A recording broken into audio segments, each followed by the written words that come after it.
Keisha and her friends visit the concession stand at a football game. The stand charges $2 for a hot dog and $1 for a drink.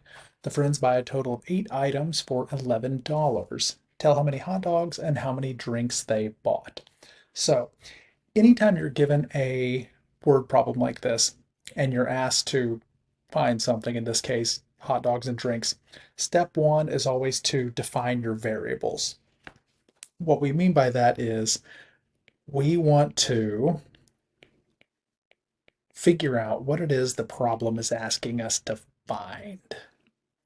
So in this case, it's in the last sentence. Usually it is. Usually it's the last part of the problem. It says, tell how many hot dogs and how many drinks they bought. We can use any variables we want for this. Typically, in math, you use X and Y. You don't have to. We could use H for hot dogs and D for drinks. Um, you use X and Y if you're going to solve by graphing, which I plan to do in this case. I plan to solve by graphing. So I'm going to go ahead and use X and Y for my variables. So I'm going to say X is going to be the number of hot dogs,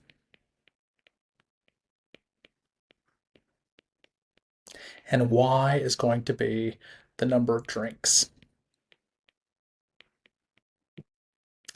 It does not matter which one's X and which one's Y, but I'm going to go ahead and define them right at the top. Number one, this is going to help me when I'm writing my equations in a minute. And number two, whenever I get to the end and I have my answer, because I'm going to solve this by graphing, my answer is going to be a coordinate, x comma y, and I'll be able to go back to this section of the problem where I defined my variables to remind myself which one was x and which one was y, so that I make sure I get the answer correct and I don't accidentally swap the two. Okay, now the second thing is I have to write some equations. And I'm saying equations because I know I'm going to need two. Anytime you have two variables, like we do here, number of hot dogs and number of drinks, we have to have at least two equations to solve them. If we had one variable, we could get away with one equation. If we had three variables, we would need three equations. So the number of variables you have tells you how many equations you will need to solve them.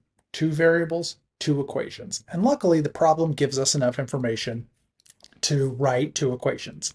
The first thing it tells us is the stand charges $2 for a hot dog and $1 for a drink.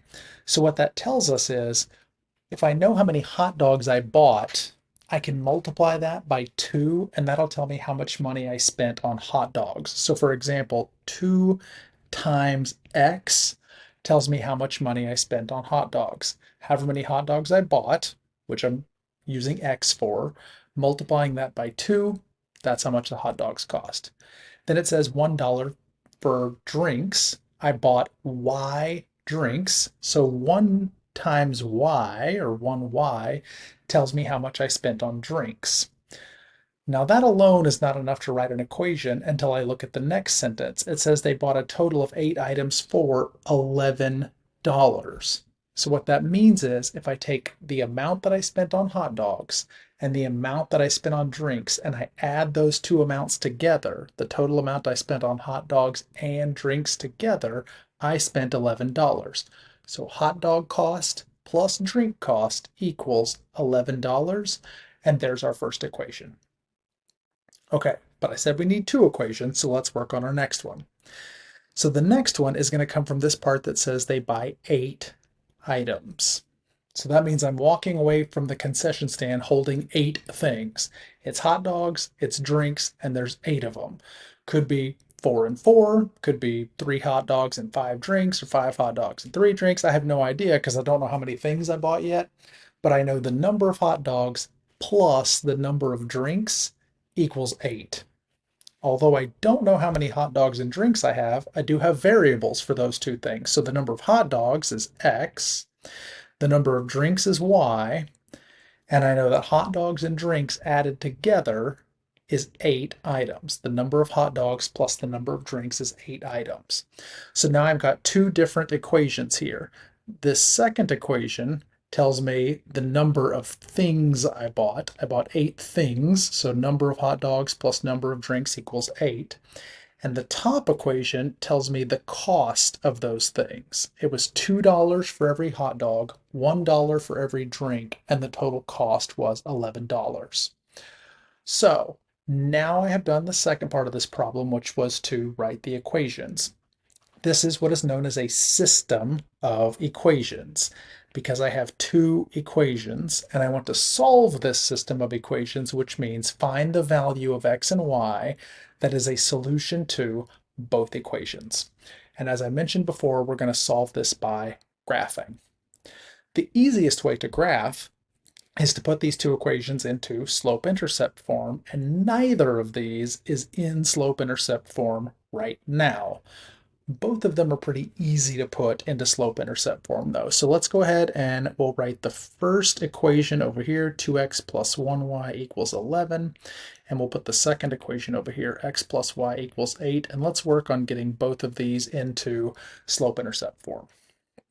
So with the equation on the left, 2x plus 1y equals 11, I wrote 1y because it was $1 per drink, but 1y and y are exactly the same thing. I don't really need to write the 1, and I'm going to go ahead and write it as 2x plus y equals 11. And the reason I'm going to do that is because to put something in slope-intercept form, I want it to be y equals, not 1y equals. So by rewriting it from 1y to y, I'm already a little bit closer to making it look like y equals mx plus b. In y equals mx plus b, though, the y is on one side of the equal sign all by itself, and the x and the b, the constant, are on the other side of the equal sign. So what I would like to do is take this 2x and get it moved over to the other side of the equal sign, somewhere over there. And you probably already know how to do this. To get a 2x moved from the left side of the equation to the right side of the equation, I do what's called an inverse operation, meaning since this is a positive 2x, I subtract 2x. And the reason this works is because 2x minus 2x is 0, so the 2x's cancel out, and I'm left with just y equals 11. Now, hopefully you're screaming at the screen right now saying you can't do that. And you're right, I can't just subtract 2x just because doing it makes my life easier. I have to keep the equation balanced, meaning if I do something to one side of the equation, I need to also do it to the other side of the equation. I have to subtract 2x from 11 as well. 11 and 2x are not like terms. One of them has a variable and the other one does not, so I have to keep those two terms separate. Just like that, y equals 11 minus 2x. Now it's fine to stop right here and just leave it as y equals 11 minus 2x. This is technically in slope-intercept form, but slope-intercept form, we're really used to the mx coming before the b, and although this is technically slope-intercept form, this is really y equals b plus mx. There's nothing wrong with y equals b plus mx, but come on, let's write it mx plus b. And this is really easy to do. We just switch the 11 and the minus 2x. Just make sure when you do that the 2x stays minus 2x. In other words, that is not a 2x, it's a negative 2x. So we need to make sure the negative stays attached to the 2 and that the 11 stays positive. So there's our first equation. This was our cost equation that is written in slope-intercept form. Great. Now we need to do the same thing with the other equation, x plus y equals 8. This one we don't have to do the first step that we did on our previous equation because the y isn't 1y, it's just y. So all we need to do is get this x moved to the other side. So we will subtract x on both sides. So that's going to give us y equals 8 minus x. Y equals 8 minus x is good enough. You can graph it like this, but just like before, this is y equals b plus mx. It's fine. It's fine. But let's put it in y equals mx plus b form, which just involves switching the 8 and the minus x. So let's do minus x plus 8. Again, being very careful to make sure that the negative stays on the x. That is a negative x. And I don't know why I wrote positive b instead of positive 8. What am I doing with my life? Positive 8, y equals negative x plus 8. There we go. All right, great. So now we have both of these equations written in slope-intercept form. We are ready to graph them. Okay, so we're going to need a graph, and I went online and I Googled graph, and I just picked the very first one that popped up. It doesn't have an x or a y axis, but that's okay. All we need is the slope and the y-intercept, and we'll draw the x and y axis on there. So this first equation has a y-intercept of 11, b equals 11, so the y-intercept is 0, 11, and the slope is negative 2, so the rise over run is negative 2 over 1. So let's go to our graph, and we're going to go ahead and draw our x and y axis on here. There's our y-axis, and there's our x-axis. They don't have to be in the middle, not a big deal. Let's go ahead and label this x and y. Okay, so that one had a y-intercept of 11 and a slope of negative 2. So our y-intercept is going to be at 1, 2, 3, 4, 5, 6, 7, 8, 9, 10. There is 0, 11. And the slope of negative 2 means from that 11, we go down 2 and over 1. Down 2 and over 1, and there's our second point. Let's go ahead and connect our dots to get our first line. Now we are going to use the graph to find the solution, so let's make as accurate a graph as we can. That's pretty good. All right, now let's go do the same thing with our second equation, y equals negative x plus 8.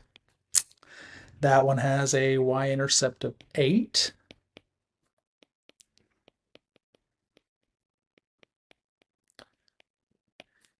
And the slope is negative sign in front of the x, so the slope is negative 1. So the rise over run is negative 1 over 1.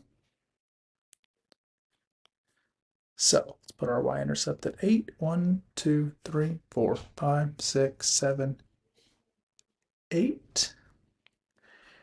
And then we'll go down 1 and over 1 for our negative 1 over 1 slope. And then we'll connect these dots.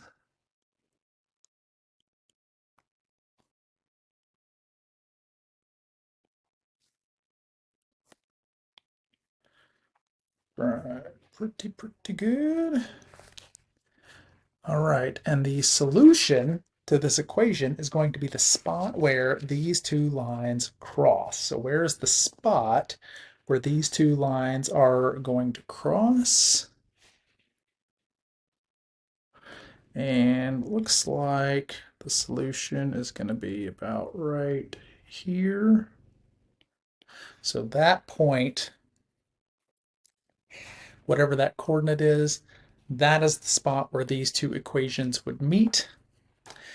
And that solution is the coordinate that both of these equations would have in common, the spot where they intersect. And the answer here is 3, 5, which is 3 hot dogs and 5 drinks. And we can check this using our two equations. If we use this equation, if we replace the y with 5 and the x with 3,